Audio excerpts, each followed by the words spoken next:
cake, Trini Black cake, is an important part of the culinary landscape of our island and through the greater Caribbean. If you're preparing your own black cake at home, each family has their own recipe that's handed down from generation to generation.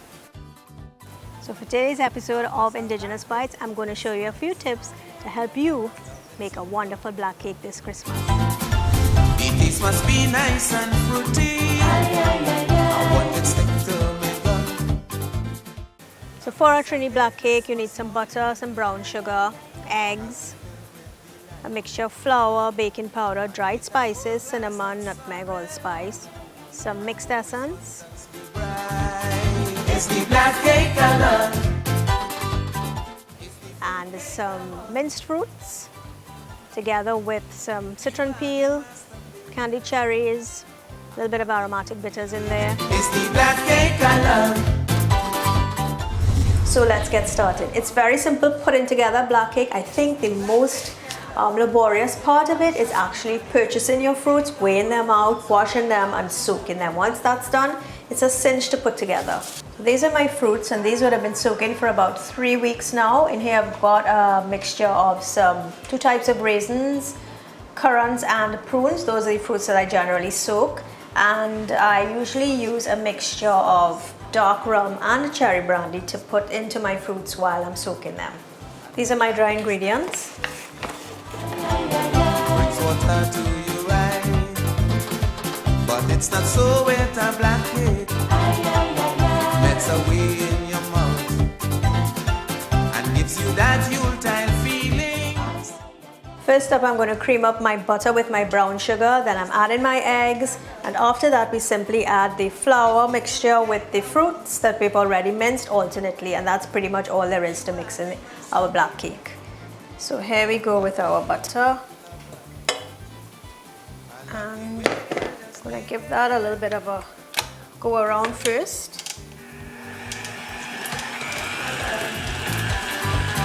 It's the fruit cake I want. It's the black cake I love.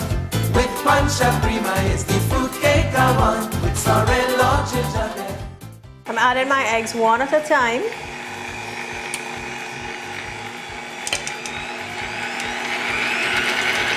I'm adding my dry ingredients alternately with my fruit mixture.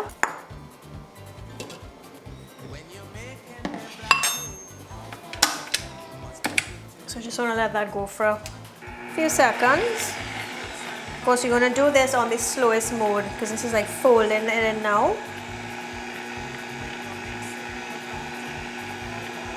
So the method is, once the dry ingredients are about halfway folded in, we add the same amount of fruit.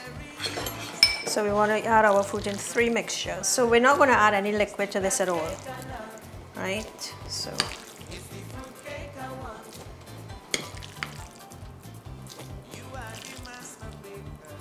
it smells so good. Okay, so we're going to just bring this around now.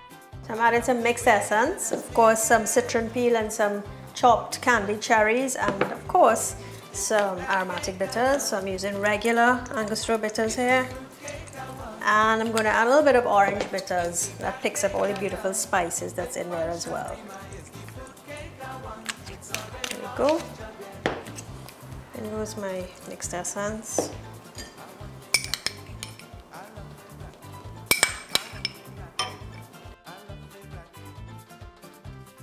So I'm taking my bowl off of my stand mixer, and I always like to give my mixture a nice stir with my hand before we push it into the pan.